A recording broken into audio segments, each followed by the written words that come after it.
रात के ठीक 3 बजे, जब कुपवाड़ा के जंगल घोर अंधेरे में डूबे हुए थे और मानो हवा भी अपनी सांस रोके खड़ी थी, तब भारतीय सेना का एक अधिकारी आगे बढ़ा, यह जानते हुए कि शायद उसके लिए सुबह कभी ना आए, और यहीं से मेजर मोहित शर्मा की कहानी सचमुच शुरू होती है।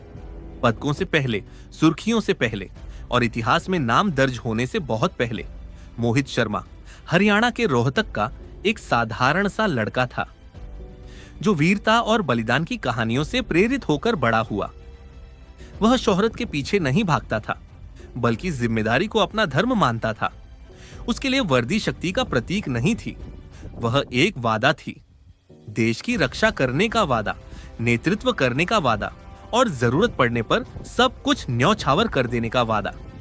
भारतीय सेना में कमीशन प्राप्त करने के बाद और फिर एक पैरा स्पेशल फोर्सेस जैसी विशिष्ट यूनिट में चयनित होकर मेजर मोहित शर्मा ने बहुत जल्द साबित कर दिया कि वह सर्वश्रेष्ठ सैनिकों में शामिल होने के योग्य है।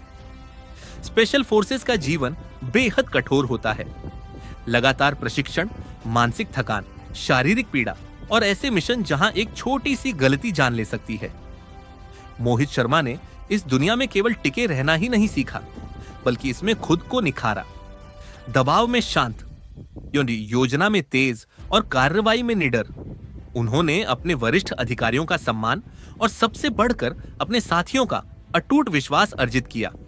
वह एक सिद्धांत में पूरी तरह विश्वास करते थे, एक अधिकारी हमेशा सबसे आगे से नेतृत्व करता है। मार्च 2009 में जम्मू कश्मीर के कुपवाड़ा क्षेत्र में नियंत्रण रेखा के पास स्थित घने और खतरनाक जंगलों में इसी विश्वास की असली परीक्षा हुई। खुफिया रिपोर्टों से पता चला था कि भारी हथियारों से लैस आतंकवादी इस इलाके में घुसपैठ कर चुके हैं और जंगल के भीतर प्राकृतिक बंकरों में छिपे हुए हैं। ये साधारण आतंकवादी नहीं थे, वे प्रशिक्षित थे, पूरी तरह सुसज्जित थे और लंबे संघर्ष के लिए तैयार थे। उन्हें समाप्त करने का मिशन बेहद जोखिम भरा, जटिल और समय संवेदनशील था। इस मिशन का नेतृत्व करने के लिए मेजर मोहित शर्मा को चुना गया। रात के अंधेरे की आड़ में उनकी टीम ने कठिन और खतरनाक इलाके में चुपचाप आगे बढ़ना शुरू किया, जहां जरा सी आवाज भी मौत का कारण बन सकती थी।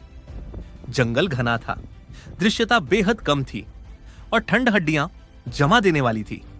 जैसे ही टीम अपने लक्ष्य के करीब पहुंची, त्यागाम ये जानता में क्या शिकोनी आतंकवादियों ने अचानक गोलीबारी शुरू कर दी, जिससे सन्नाटा टूट गया और पूरा जंगल युद्ध भूमि में बदल गया। गोलियां अंधेरे को चीरती हुई निकलने लगी। उन्हीं निर्णायक क्षणों में मेजर शर्मा ने वही किया जो वह हमेशा करते आए थे। वह आगे बढ़े, खतरे की परवाह किए बिना उन्होंने दुश्मन की ओर बढ़कर नजदीकी मुकाबले में आतंकवादियों से भिड़ंत की। भारी गोलीबारी के बीच उन्होंने एक एक कर आतंकवादियों को मार गिराया। इसी दौरान मेजर शर्मा गंभीर रूप से घायल हो गए। खून बहुत ज्यादा बह चुका था। कोई भी सामान्य इंसान पीछे हट जाता, कोई भी कमांडर नेतृत्व सौंप सकता था, लेकिन मोहित शर्मा ने निकासी से इनकार कर दिया। उन्होंने अपने जवानों को निर्देश देना जारी रखा, उनकी हौसला अफजाई की और यह सुनिश्चित किया कि कोई भी आतंकवादी भागने न पाए। शरीर कमजोर पड़ता जा रहा था, लेकिन उनका संकल्प अडिग रहा। उन्होंने अंतिम ताकत झोंकते हुए नजदीक से एक और आतंकवादी को मार गिराया और मिशन की सफलता सुनिश्चित की। आखिरी दुश्मन के ढेर होने के बाद ही मेजर मोहित शर्मा गिर पड़े। जब तक अतिरिक्त बल मौके पर पहुंचा, लड़ाई खत्म हो चुकी थी, लेकिन भारत ने अपने सबसे बेहतरीन योद्धाओं में से एक को खो दिया था। उनके असाधारण साहस, अदम्य इच्छा शक्ति और सर्वोच्च बलिदान के लिए मेजर मोहित शर्मा को मरणोपरांत भारत के सर्वोच्च शांतिकालीन वीरता पुरस्कार अशोक चक्र से सम्मानित किया गया। लेकिन पदक कहानी का केवल एक हिस्सा बताते हैं। मेजर मोहित शर्मा की असली विरासत उन सैनिकों में जीवित है जिन्हें उन्होंने प्रेरित किया, उन जिंदगियों में जिन्हें उन्होंने बचाया और उस राष्ट्र में जिसके लिए उन्होंने बिना किसी हिचकिचाहट के सब कुछ न्योछावर कर दिया। यह कहानी केवल जंगल में हुई एक मुठभेड़ की नहीं है। यह आग के बीच नेतृत्व करने, निश्चित मृत्यु के सामने खड़े होने के साहस और उस इंसान की कहानी है जिसने अपने जीवन से पहले कर्तव्य को चुना। मेजर मोहित शर्मा ने कभी याद रखे जाने की मांग नहीं की।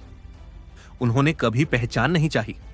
उन्होंने बस वही किया जो उन्हें सही लगा, और यही करते करते वह अमर हो गए, पत्थर या धातु में नहीं, बल्कि एक कृतज्ञ राष्ट्र के दिल में। कुछ नायक लंबा जीवन जीते हैं, कुछ नायक हमेशा के लिए जीवित रहते हैं,